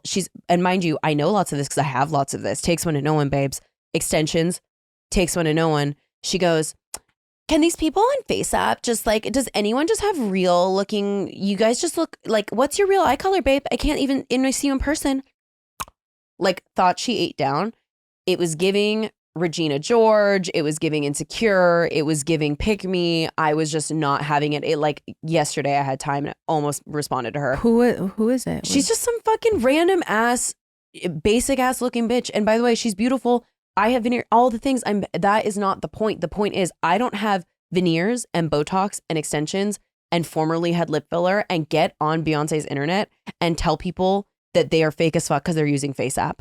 Because you distort. Maybe people are insecure. Let them. If someone wants to be unrecognizable, let them. But regardless, and obviously we know that we're very, very passionate about FaceApp on this here podcast. But it was just the irony of it that there was just nothing natural about her and trying to be that way. And I was just like, babe, you bought FaceApp, the real life FaceApp. Mm-hmm. So I don't know what metaverse you think you exist in, but it's certainly not a vacuum. And you should probably log off. Yeah. Clock out. Shut the fuck up. You sound mean. You sound nasty. That's my base. Amen. Amen. Amen. God, I feel better. I missed it. I've missed this. What a sweet release. Okay. Wait, I was seeing some comments because I guess we have new listeners and we always say WWDD. WWDD, known as WWDD, stands for what would disrespectfully do. So people are confused. So I'm like, if we have new listeners, I guess we always say WWDD. So maybe people don't know. Yeah, but we're going to do Hometown first. Yeah, we're going to do Hometown first, but just, when we get to WWDD, that's what it is. Okay, great. Well, let's get Hometown time? Yeah. Hi, Katie and Dana. Love you both from VPR and have been binging the pod to catch up. I have a hometown hero, but I'll let you decide if it's a hero or not. I meet this dude on an app and I was out drinking with a friend, so he met up with us. I get so horny drunk, so I took him back to my place and we hooked up. The sex was fire, so he and I continued to hook up for months. He even took me on dates to the point where I thought we'd become boyfriend-girlfriend. About the 3-month mark, we had just had sex and he decides to tell me he's married while he's still inside me. I was mortified. I had even asked him previously if he was single and he lied to me. I got out of there so fast. He worked in IT, so he proceeded to lightly stalk me by creating different Google numbers to contact me when I'd blocked the previous one. I still to this day get texts from him every once in a while, and this was 4 years ago. I never told anyone about the finding out he was married while his hot dog was in my bun. Not the glizzy. Not the glizzy. What did the glizzy do wrong? Leave her out of it. Okay, I wish we had more information. This is insane because why would he do that when they're having sex? Why would he do that, period? Why would he do it, period? But why tell her about it while you're... I mean, maybe because it's like... It's like that episode of Sex and the City when Miranda calls Skipper and he's having sex with his new girlfriend and she's like, hey, I miss you. He answers it and he hangs up and he's like, hey, the woman I love just called. I'm sorry. This isn't going to work out. And she's like, you're breaking up with me? Why you're still inside me? I mean, yeah. So I figured he had to do it at some point and maybe that was... But I don't know. I mean, but going on dates and like, I mean, that is like a full on like relationship. Like how, also like, how does it not come up of like, so like, can I see your place? Like, I mean, there had to have been some kind of like indications that maybe he has a whole nother life that you're not aware of. Like, I don't know. That is a hard thing to hide, the whole like wife and I don't know. I mean, well, and it also might be a thing that they're like the writing was on the wall and looking back, like that guy that I dated that was an absolute freak and something was wrong and he only kept telling me his apartment was flooded and we kept like going to hotels and finally I was like, something's going on here. Yeah. I met a guy one time and I mean, this was like, we'd been talking maybe like a couple weeks or something like that. And I met him out and then we were making plans to hang out again. But we were talking on the phone. And it was when he was on the way to pick me up that all of a sudden he called me to let me know that he was like on his way. But all of a sudden it was from a different number. It was not the number that was saved in my phone. And I was like, where are you calling me from? He's like, and it like dawned on him that he fucked up. Because you've been calling me from a Google number. I feel like you told it and he like got to your place. And he got to my place and I knew, I was like, something's off, something's not right. And I got there and then he revealed that he was like in a relationship, had a fiance and the whole thing. It's just like men are not okay. You are a hero. Whoever wrote this in, No, you're a hometown hero. I mean, it's not your fault. It's not your fault, but like, damn, I'm sorry about that. I'm sorry that happened while his hot dog was in your bun. So Regina says, hey ladies, love you both. Here's a fun story. One night in my early fun party girl 20s, I had been flirting with my guy friend at parties and we'd have a makeout sesh here and there. Nothing serious, just was fun when we were trashed. Well, one night we were at a small get together and I got trashed and was in DTF mode. My sister and friends I came with left really quick to get food and he and I were making out a lot. I believe yes me, decided to go to the garage to hook up. We hooked up on top of my friend's dad's Corvette. I don't remember the details as it was over 12 years ago, but I remembered I was going to live out this secret rendezvous sex moment or whatever, LOL. But then, of course, we got walked in on by another guy friend. When that happened, the dude I was hooking up with let go of my legs, which made me lose my balance, and I rolled off the car and hit my head on a motorcycle. Oh, no. That could be in a Geico insurance commercial, I think. Mm-hmm. I was so embarrassed that I couldn't really run away because my ride was not back yet. The guy that walked in texted my sister and told her that he knew it was me and he wouldn't have announced it to the party. I was so embarrassed and also felt so bad that I actually did that in someone's house. Morals kicked in all of a sudden. That the guy who lived there was cool about it. He had a good laugh and mentioned that there were butt cheeks on the car. Word did get out and people heard about it and some would call me Corvette girl or say, hey, I should get a Corvette and other things, which all I could do was shake my head in shame and laugh. As for the guy I hooked up with, I believe I told him I'd come over and hang, but it never happened. My friends and now my husband still make jokes to this day about it. Love the pod. Keep it up. And yes, 2 times a week, please. Oh my God, there's so many like White Snake references to make about being the girl on the hood of a car. Like, probably too young for that, but okay, Aerosmith. Corvette girl, you're a hometown hero. Absolutely. I wish also I had a story like that, but do you have a concussion? Yeah. Were you okay? How's the melon on after that? Like, that's yeah. I'm mostly concerned about your serious head injury, but legend. We love to see it. Legendary behavior. Legendary. Should we dub DD? Let's dub DD. Andrea says, hey babes, love you both, obsessed with the pod. It has gotten me through late nights and early mornings taking care of my 2-month-old son. I'll try not to make this too long. My name is Drea. I'm 25. As I've mentioned before, I have a 2-month-old son, and lately I've been having trouble with body image since giving birth. I feel like nothing fits me right in my new body, and I'm just having a hard time trying to figure out my personal style. I love a comfy fit, but also love how I feel when an outfit really hits. I'm also balling on a budget. Katie, I love how you express yourself through style. Your outfits are always hitting. I also know that you've also struggled with body image, which honestly, who hasn't? You both seem to have a lot of confidence, which I have really been struggling with. Any advice on finding your personal style and any places you ladies know to find some great clothes without having to sell my breast milk to afford it? LOL. Again, I love you both. You ladies are doing amazing on the pod. Can't wait to continue to watch it grow. We definitely have all been there before where it's like sweatpants are all that fits me. And it's such a struggle, like getting dressed because like, you know, you want to be able to put on something and walk out the door and feel like fire in it. Like, of course. And I totally understand that feels. I think confidence in your clothing is something that, you know, it's not about dressing like everybody else. So you don't want to be able to be like, oh, I love the way that looks on her, you know, and then put it on yourself and not feel as great in it. So I think personal style comes from the things that you gravitate towards the most, that you feel the best in. So if you want to feel comfortable, you can still feel comfortable and be in a fit that hits. So I think a lot of people will dress to elevate their mood. So they'll want to like be like, I want to feel sexy. So put themselves in something sexy. That doesn't work for me. I have to kind of dress for the mood I'm in, if that makes sense. And that's how I base my personal style. If I want, I mean, yeah, sometimes you want to go if you're going out, you want to feel like a little bit sexy, but like there's ways to do that. So like if you're going out with your friends, but you're not feeling particularly like that, I think sometimes like wearing a like really cute pair of like trousers that are kind of like baggier, but then doing something on top that's like a little bit, you know, low cut. You can mess around with that. But I think just like playing around and being bold and whether it's colors or just all black. I'm definitely like an all black kind of gal, but not conforming to trends. I think trends can be fun, but you don't. That's where you want to be more budget friendly.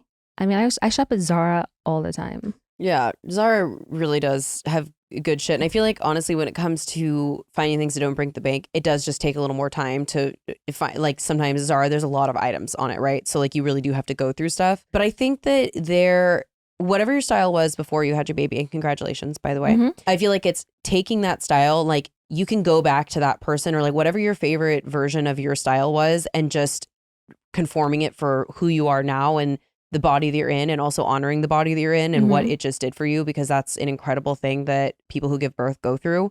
There's also no medal for like fitting into a smaller size. So like if you have older clothes that doesn't fit you anymore, it's going to just make you feel bad when you're like, you can't fit into it or whatever. So I definitely recommend, because yes, we've all been through there. Honestly, we were just in Vegas and I brought a skirt with me that I had not tried on in a while. And I was like, oh, this is an interesting moment of my life. I think that it's all about comfort can be sexy, and you're not going to ever feel comfortable. So you're not going to feel sexy if you're in something that you feel is like restrictive or doesn't fit you in the same way or whatever. So it's just like, you can have the same sense of style that you had before or even evolve it, but then just make it be a part of where you are in your body at this time. And like, and also there's like a lot of exciting things about fluctuating body types too. So it's just like you said, like, get them titties out, do whatever. So yeah, I think it's definitely just evolving it to be where you are right now in your life, and try something you haven't tried before. You never know. Be daring. But also, yes, completely understand the feeling of when you're like, sweatpants are the only thing that fits you right now vibe. You know what? Then wear the fucking sweatpants. Then wear sweatpants.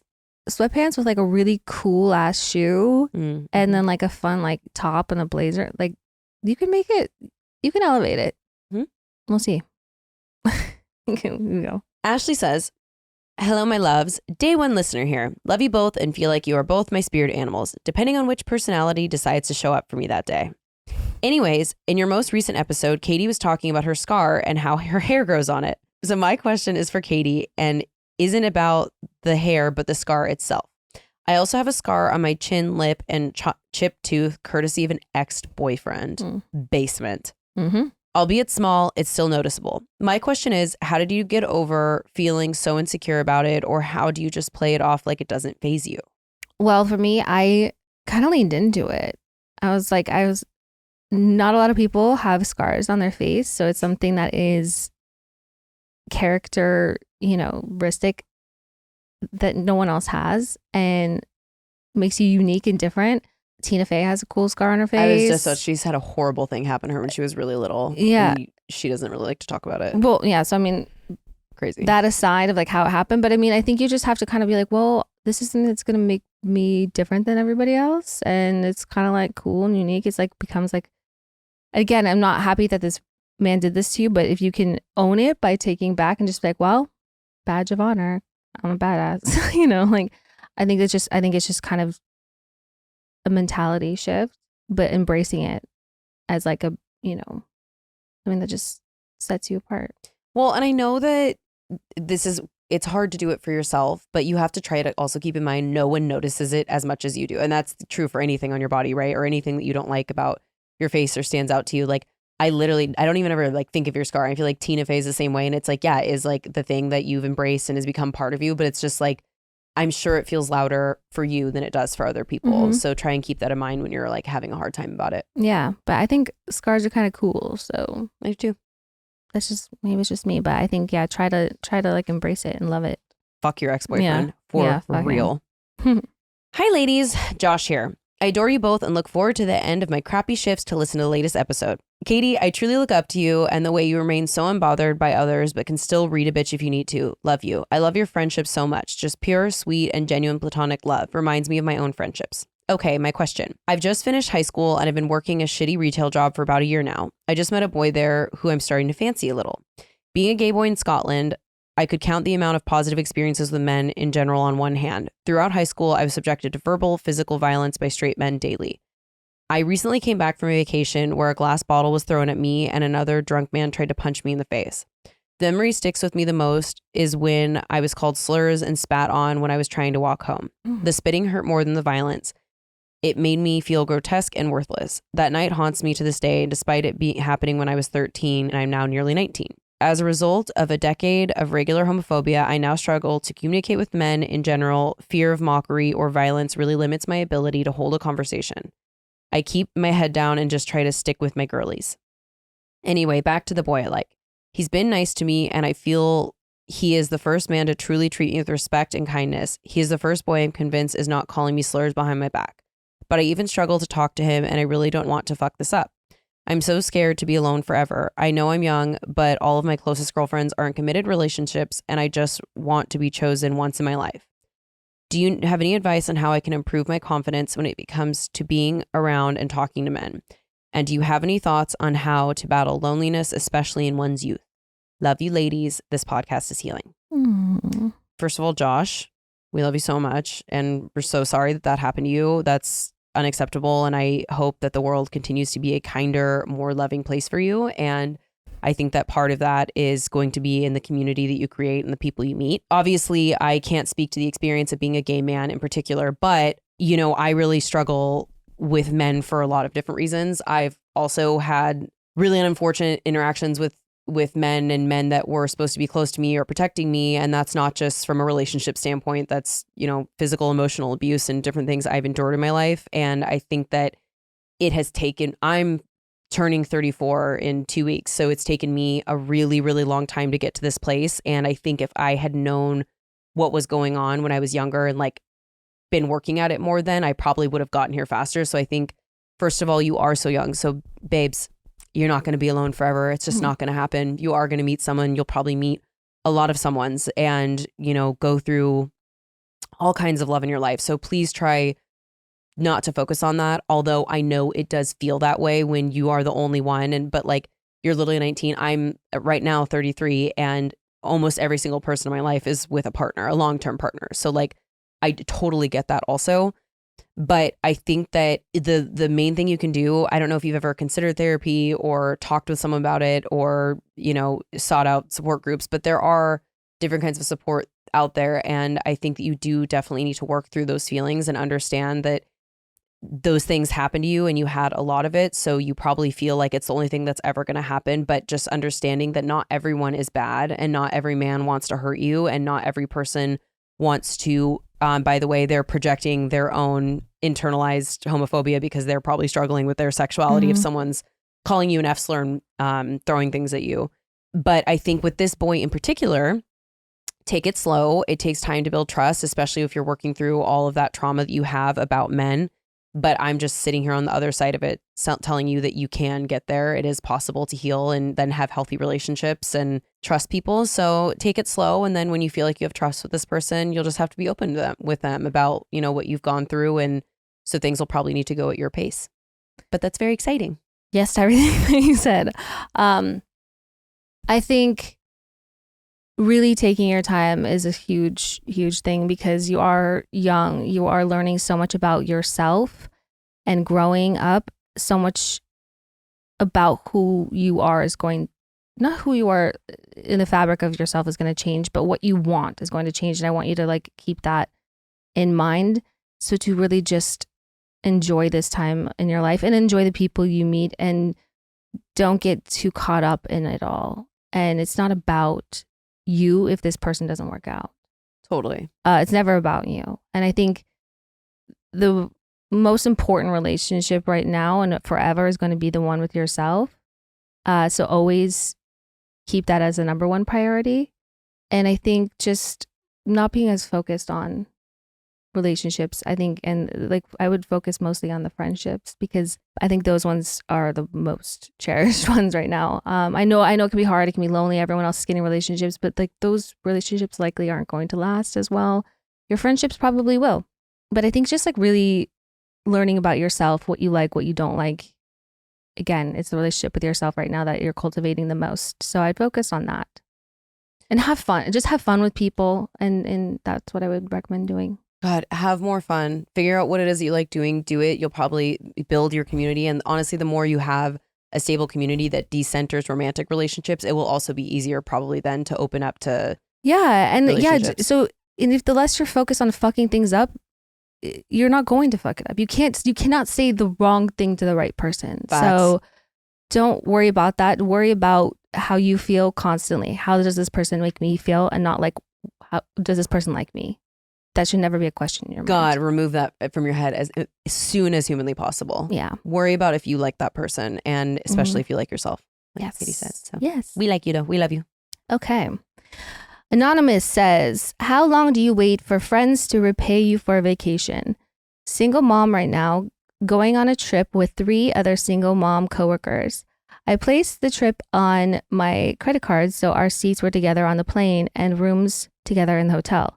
Together, almost $3,000. Not that I need the money, but after a month, the interest is growing. And to me, it's just common courtesy. The trip is 3 months away. Do I say something, or do I just let it be because they're my friends? Thanks a lot. Y'all are great. What do you think?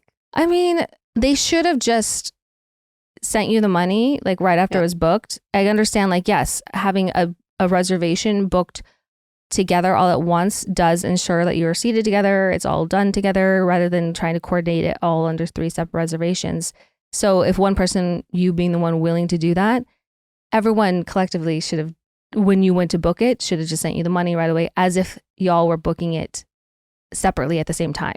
It should have just been done the same day without thinking about it. So I think just a little like nudge. Hey, just a little reminder. If you mind sending over the money, I just want to make sure we square that away before we go. If we had a friend, because like sometimes it's also a different thing if it's like, okay, I'll get this if you get that, whatever. But if you know that one friend has had the burden of the entire trip, I would be sending them the money immediately without even asking. But if they are your friends, which it sounds like they are, I think that it's totally acceptable to be like, especially if you have interest growing on your credit card, like you're now literally paying extra for this trip. So I would just, text them, call them, whatever you're most comfortable with, and be like, hey guys, I don't want to be a pest, but it's just been some time and I am starting to get stressed about the interest I'm getting in my credit card. Would it be okay if everyone, paid me before we got there? I'd really appreciate it. And I mean, if anyone had any problem with that, I would be concerned. Like, no, you need, and you also should get that money before you go. Yeah. I mean, I know people get busy in their lives and it's just something that like they can space it throughout the day, but like just, hey, do you mind just doing that right now? Sending over some money? No one should be upset about that. So definitely, especially if they have the money to go. It's not like they don't have the money to go. So they should just take care of it. Be done with it. Yeah. Definitely say something.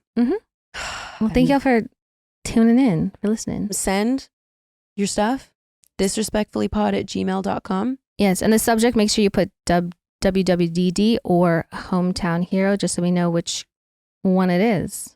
And you can also find us on TikTok and Instagram at disrespectfullypod as well. Yeah. Okay. I think that's it. Yeah, that's it. Okay. Love you. Bye. Love you. Bye.